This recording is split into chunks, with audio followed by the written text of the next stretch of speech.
Halo teman-teman, kita balik lagi ya di pembahasan kali ini ya.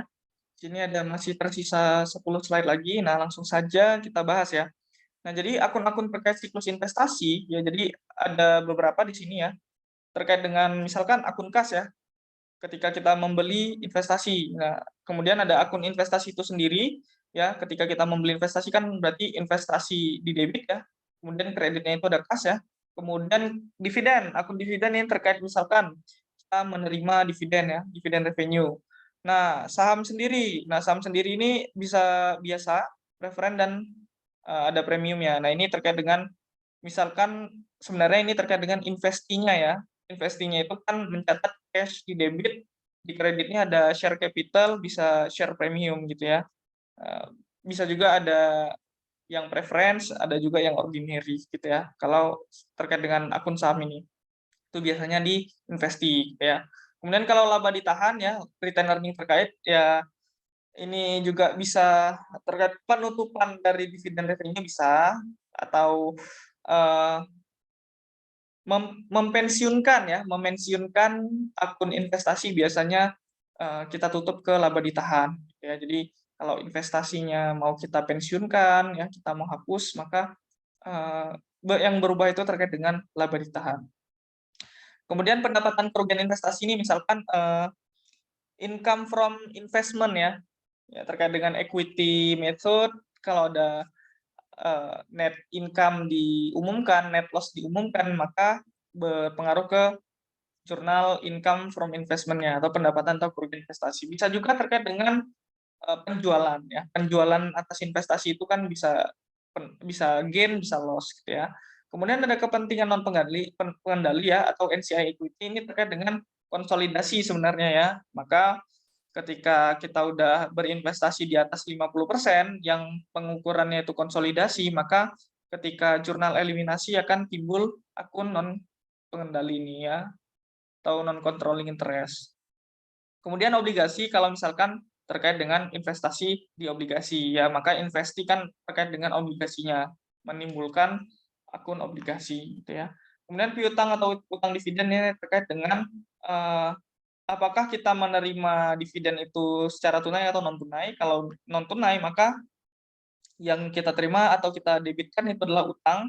Nah, ketika kita ingin membayar dividen ya, ketika kita ingin membayar dividen kan kita bisa tunai dan non tunai. Kalau non tunai maka kita utang dulu nih ya. Dividen ini kita utang dulu karena belum ada duitnya. Maka catat ke utang dividen. Nah, kalau di piutang ini kan justru kita nerima dividen, tapi kalau utang dividen ini justru kita ingin membayar dividen kepada pemegang saham di perusahaan kita. Nah, di sini ada pengendalian internal dan potensi kelemahannya. Jadi ada tujuan pengendalian internal atas investasi itu terkait dengan transaksi itu sesuai otorisasi manajemen ya. Kemudian transaksi dicatat dengan jumlah dan periode yang benar ya. Jadi ada otorisasi dan ada cut off-nya di sini ya, cut off dan terkait dengan akurasinya. Nah, ini transaksi ini tujuan dari pengendalian atas investasi tadi ya. Kemudian adanya pembatasan terkait dengan penguasaan aktiva gitu ya. Nah, misalkan pemegang saham yang mayoritas ya di atas 50%, maka kan kalau penguasaan aktivanya atau asetnya itu kan lebih leluasa ya, lebih leluasa dibandingkan pemegang saham yang minoritas ya. Maka ada pembatasan penguasaan aktivanya. Nah, kemudian pemahaman pengendalian internal atas investasi itu adalah kita perlu memahami dulu terkait dengan sistem ya. Sistem apa? Sistem pendokumentasian terkait dengan investasi tersebut ya. Kemudian kita bisa memperoleh pemahaman pengendalian internal itu terkait dengan pengamatan sepintas ya. Kemudian ada pengujian pengendalian. Jadi kita melakukan pengujian nih, kita lakukan test of control ya, maka kita bisa memperoleh nih pemahaman terkait dengan pengendalian internal. Apakah pengendalian internalnya itu baik atau buruk ya. Jadi ada 3, di sini ada pemahaman sistem, yang kedua adalah pengamatan secara sepintas terkait dengan bagaimana alur dari transaksi investasi ini atau pengelolaan akun investasi ini ya, kemudian kebijakan-kebijakan atas investasi ini bagaimana, dan kemudian juga kita bisa membuat rancangan untuk menguji pengendalian tersebut ya. Kemudian potensi penyimpangan atas investasi itu yang pertama, penyimpangan investasi dari kebijakan entitas. Kebijakannya itu mengatur lain, kemudian transaksi yang kita lakukan atau jurnal yang kita lakukan atau aksi yang kita lakukan itu lain gitu ya. Jadi ada penyimpangan nih atas yang kita lakukan dari kebijakan sebelumnya yang sudah ditetapkan. Kemudian penyesuaian yang salah dan tidak diotorisasi, misalkan salah mengakui nilai wajar misalkan ya. Kemudian sebenarnya itu belum diotorisasi ya, belum ada persetujuan untuk melakukan penyesuaian nilai wajar misalkan seperti itu. Nah, kemudian catatan rinci dan buku pemandu dibuat tidak teliti, jadi tidak ada rinciannya dan tidak ada buku pemandu terkait dengan investasi, karena investasi itu kan pemegang sahamnya itu banyak ya, jadi satu akun itu bisa bisa kepentingannya itu bisa banyak gitu ya, pemegang sahamnya itu bisa banyak gitu. Jadi perlu buku pemandu untuk memisahkan investor si A, investornya si B, si C, si D gitu ya. Jadi perlu catatan rinci dan buku pembantunya. Kemudian surat berharga hilang, rusak, dicuri dan dipindahkan ya. Nah, di sini surat berharganya itu tidak disimpan dengan baik misalnya seperti itu ya. Kemudian ada catatan yang hilang, rusak dan dicuri, dan yang terakhir adalah formulir yang digunakan untuk menjual surat berharga dan penyalahgunaan kas. Jadi ada fraud terkait dengan kas tersebut ya, ada penggelapan atas investasi tersebut. Nah, di sini ada tujuan audit atas saldo dan transaksi investasi. Nah, yang pertama itu terkait dengan asersi keberadaan dan keterjadian ya. Ini langsung digabungkan nih, saldo dan transaksi. Nah, asersi ini menekankan pada apakah seluruh saldo investasi surat berharga dan modal saham benar-benar ada pada tanggal neraca, baik itu terkait dengan akunnya itu ada, benar-benar ada, tidak fiktif, dan apakah transaksi itu sebenarnya terjadi atau enggak. Nah, ini terkait dengan keterjadian gitu ya. Nah, kalau ini terkait dengan existing ya. Nah, kemudian asersi kelengkapan. Asersi ini menekankan apakah seluruh transaksi ini itu sudah dicatat selengkapnya gitu ya, atau saldo yang disajikan itu udah mencerminkan transaksi-transaksi yang lengkap gitu ya. Jadi saldonya itu nggak kurang, nggak understated ya, atau justru dilebih-lebihkan ya, atau overstated gitu ya. Jadi sudah benar-benar dicatat dan disajikan. Asersi hak dan kewajiban memastikan apakah perusahaan mempunyai hak kepemilikan yang sah ya atas saldo, modal saham dan investasi surat berharga. Jangan nanti ngakunya investasi di suatu entitas lain gitu ya. Nggak taunya itu investasi milik orang lain gitu ya. Jadi ada catatan investasi di laporan keuangan kita, tetapi nyatanya sebenarnya nilai investasi tersebut ternyata milik orang lain. Nah, jangan seperti itu gitu ya. Jadi kita harus kita uji hak dan kewajibannya ini ya, terkait dengan asersi hak dan kewajiban. Kemudian asersi penilaian dan pengalokasian ya, memperoleh bukti mengenai apakah saldo investasi surat berharga telah disajikan dalam laporan keuangan pada jumlah yang tepat ya. Jadi terkait dengan nilai di laporan keuangannya itu udah benar atau enggak sih ya. Udah sesuai dengan kebijakan atau enggak sih? Apakah perlu ada penyesuaian lagi ya, ataukah saldonya itu sudah mencerminkan dengan kebijakan kita ya, baik itu nilai pasar atau mungkin nilai cost-nya ya, atau nilai yang sudah disesuaikan dengan pengumuman net income atau net loss gitu ya. Nah, itu terkait dengan asersi penilaian dan pengalokasian. Nah, asersi pelaporan dan pengungkapan itu memastikan transaksi dan saldo tercatat telah diklasifikasikan dan dijelaskan dan diungkapkan dalam neraca. Nah, misalkan ini klasifikasikan dengan akun yang tepat gitu ya. Misalkan investasi di bawah 20%, maka kan diklasifikasikan itu sebagai investasi trading ya, investasi trading maupun yang non trading gitu ya. Nah, kalau 20 sampai 50% berarti kan investasi di entitas asosiasi. Nah, jangan kebalik gitu ya.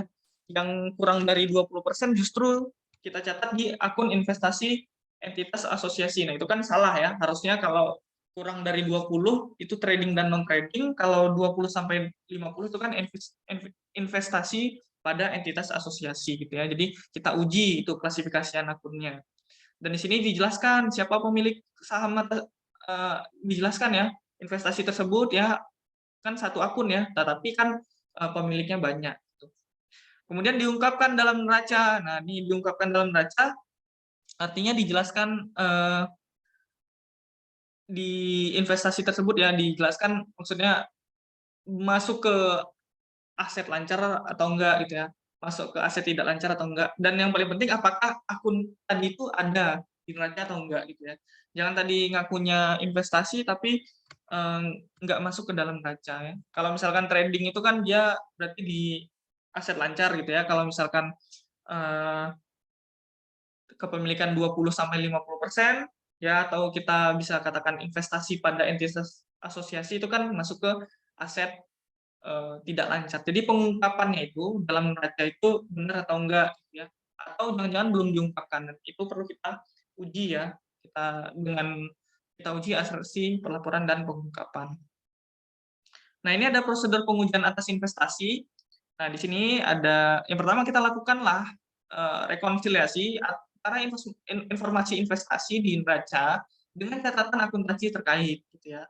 Nah, di sini ada tahapannya. Yang pertama, urut saldo investasi di neraca ke saldo akun investasi pada buku besar. Jadi kita urutkan saldo investasi di neraca ke saldo akun investasi pada buku besar ya. Jadi kita cek ya kesesuaian antara neraca saldo dan buku besar gitu ya. Kemudian hitung kembali rekalkulasi saldo akun investasi ya di dalam buku besar. Kita lihat ya apakah sudah benar ya mutasi debit kreditnya, kemudian nilainya sudah mencerminkan ke nilai yang seharusnya atau belum gitu ya. Kemudian review terhadap mutasi luar biasa dalam jumlah ya, maksudnya ini mutasi luar biasa dalam nilainya itu sangat besar gitu ya. Di review terkait dengan mutasi yang nilai nominalnya besar ya. Ada pendebitan, ada pengkreditan dengan nilai yang jumlah besar itu kita review ya. Dan kita lihat dengan sumber postingannya gitu ya. Kita pastikan nilai ini dari mana gitu ya. Nilai sebesar ini dari mana. Kita lihat sumber postingannya. Kemudian urut saldo awal akun investasi ke kertas kerja tahun yang lalu. Nah, kita lihat ya, apakah ada penambahan atau pengurangan dari tahun lalu ya, ada penyertaan investasi tambahan di periode saat ini atau tidak gitu ya, atau kalau misalkan trading non trading apakah ada perubahan nilai wajar gitu ya. Nah, itu perlu kita lihat di kertas kerja tahun lalu. Kemudian urut pengkreditan dan pendebitan akun investasi ke jurnalnya ya. Kita lihat ke kita tracing ya dari neraca ke jurnal-jurnalnya gitu ya. Kemudian lakukan rekonsiliasi antara buku besar dan buku pembantu investasi. Nah, ini terkait pencocokan nilai. Nah, di sini ada prosedur pengujian atas investasi. Yang pertama adalah terkait dengan prosedur analitis atas investasi, yaitu menghitung rasio dan membandingkan dengan sebelumnya. Kemudian ada data anggaran dan data lain yang relevan, serta rata-rata industri. Jadi bisa kita analisis growth-nya, pertumbuhannya ya, apakah naik atau turun saldonya dari periode sebelumnya, atau kita lihat dengan rasio, misalkan rasio investasi terhadap total aset gitu ya. Nah, kita lihat dengan industri rata-rata. Nah, itu jumlahnya lebih besar atau justru mirip lah gitu ya, tidak ada ketimpangan yang jauh. Nah, di sini juga ada contohnya yaitu rasio investasi jangka panjang dan aktiva lancar. Nah, misalkan sebentar, harusnya kalau aktiva jangka panjang itu aktiva tidak lancar ya. Jadi ini tipu ya. Kalau aktif investasi jangka pendek itu baru ke aktiva lancar. Kalau investasi jangka panjang itu harusnya tidak lancar gitu ya. Kemudian mengevaluasi perubahan yang bersifat luar biasa dan masing-masing kelompok investasi berdasarkan kinerja pasar. Nah, ini masuk ke bagian selanjutnya, pengujian terhadap transaksi rinci, yaitu periksa dokumen yang mendukung transaksi pemerolehan ya, terkait dengan perolehan dan penjualan investasi ya. Kita periksa dokumen ketika kita ingin memperoleh atau penjualan investasi ya. Betul nggak ini nilai betul nggak kita melakukan jurnalnya seperti ini ya. Nah, kita lihat dulu bukti-buktinya ya, bukti pemerolehan. Kita lihat berapa nilainya, benar nggak nilai perolehannya atau nilai investasinya sebesar ini. Dan penjualan juga benar nggak yang dijual itu nilainya sebesar ini atau berapa persen. Nah, itu kan ada di dokumen penjualan. Kemudian rekalkulasi pendapatan bunga dan dividen tahun yang diaudit, nah, misalkan pendapatan bunga terkait dengan investasi dalam utang dan dividen terkait dengan ketika kita investasi dalam saham ya. Nah, itu kita kan perlu mencatat adanya pendapatan dividen dan juga ada pendapatan bunga terkait dengan utang.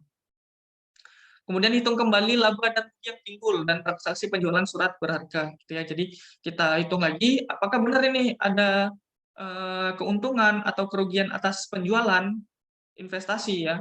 Jangan-jangan sebenarnya itu rugi tapi dicatat malah untung gitu kan.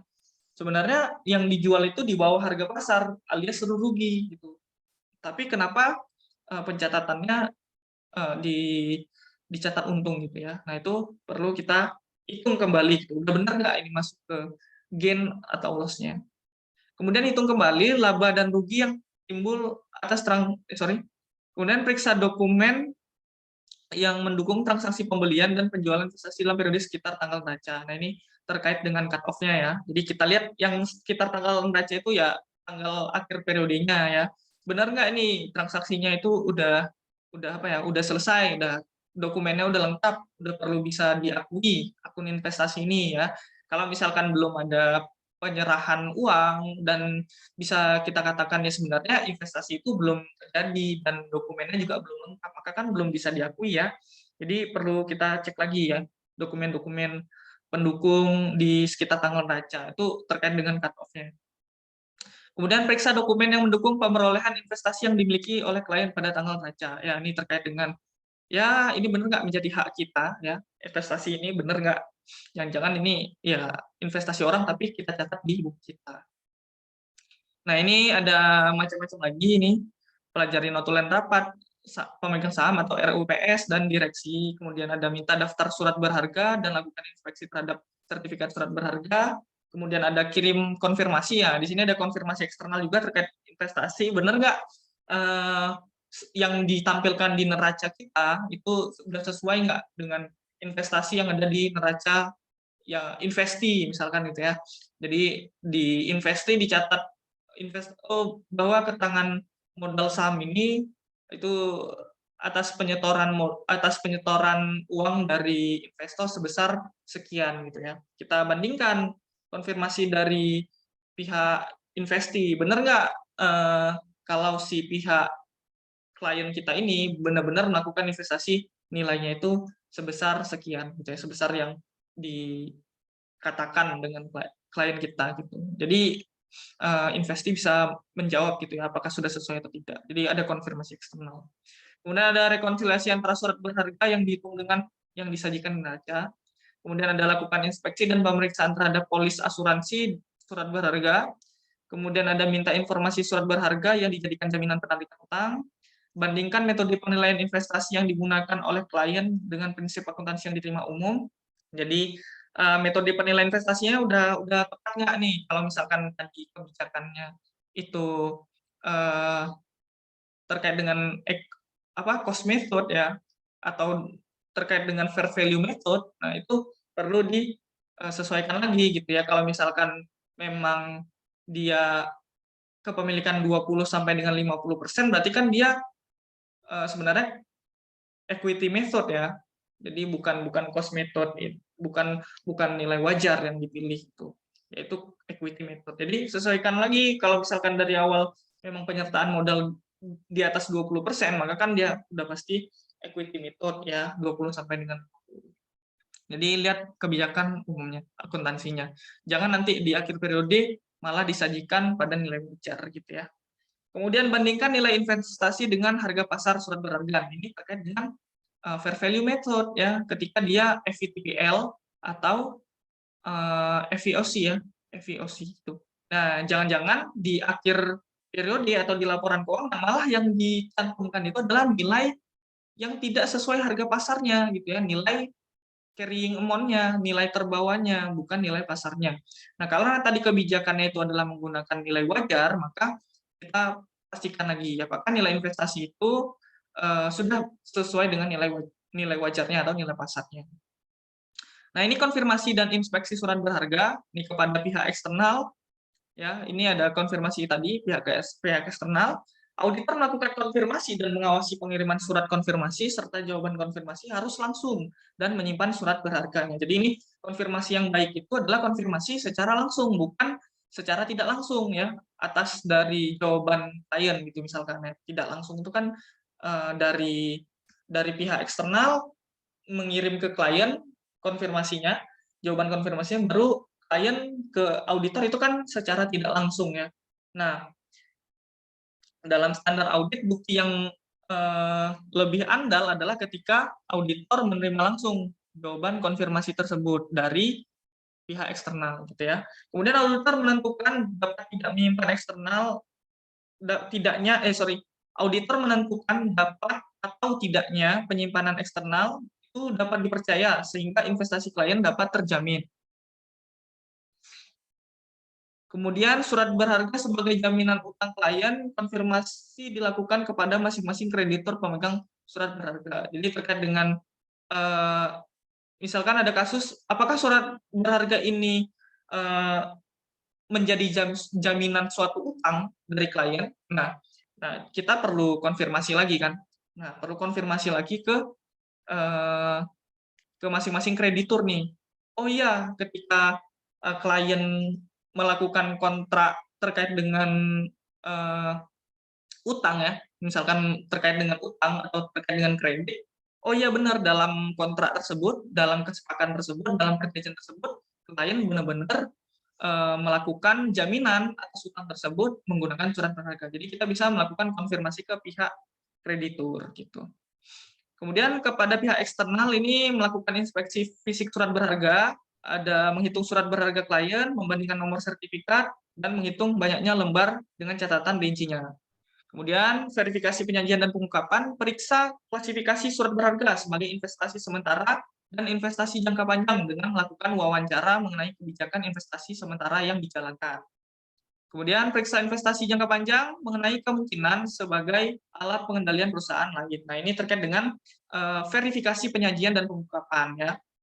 Nah, ini bisa kita lihat periksa klasifikasi suratnya atau periksa investasi jangka panjang mengenai kemungkinan sebagai alat pengendalian perusahaan. Apakah investasinya itu sebagai alat pengendali perusahaan atau enggak gitu ya, atau kita bisa bilang ini investasinya itu sebagai investasi untuk mengontrol suatu entitas lain, atau kita bisa bilang untuk membuat laporan konsolidasian atau enggak, atau kita bisa bilang apakah ini investasi untuk mengakui adanya anak dari perusahaan kita atau enggak ya. Kalau misalkan di atas 50% kan kita investasinya kan udah investasi pengukuran konsolidasian ya, artinya kan kita menyertakan investasi tersebut untuk mengakui adanya anak perusahaan dari milik klien gitu. Nah, jadi perlu kita verifikasi lagi penyajian dan pengungkapannya. Apakah dia disajikan sebagai investasi asosiasi, investasi trading atau non trading, atau investasi sebagai konsolidasi. Slide-nya sudah habis, mungkin itu saja pembahasan dari materi kali ini. Apabila ada kesalahan dalam penyajian, mohon dimaafkan. Terima kasih.